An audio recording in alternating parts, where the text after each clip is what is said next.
Hi friends, welcome to சர்வமிங்கு. இது ஒரு தங்கத்தோடு. ஆனால் இது தங்கத்தால் செஞ்சுருக்கா இல்லை அழுக்கால் செஞ்சுருக்கான்னு உங்களுக்கே ஒரு டவுட் ஆகிருக்கும். ஸோ இந்த தோடை தான் இன்றைக்கி நம்ம எப்படி க்ளீன் பண்ண போகிறோன்னு பார்க்க போகிறோம்.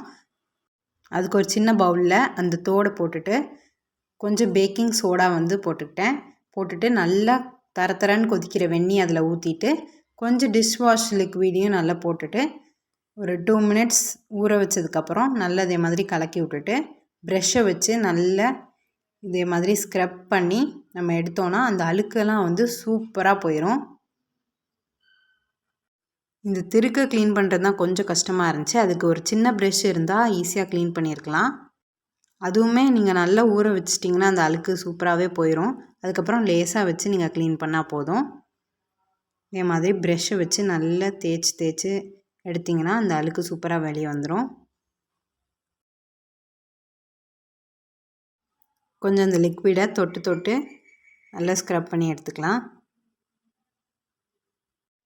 அழுக்கு நல்லா போனோடனே நல்ல தண்ணியில் வாஷ் பண்ணிட்டிங்கன்னா அழுக்கு கம்மல் அழகு கம்மலாக மாறிடும். இந்த வீடியோ உங்களுக்கு பிடிச்சிருந்தா லைக் பண்ணுங்கள், ஷேர் பண்ணுங்கள், நம்ம சேனலை சப்ஸ்கிரைப் பண்ணுங்கள். தேங்க்ஸ் ஃபார் வாட்சிங்.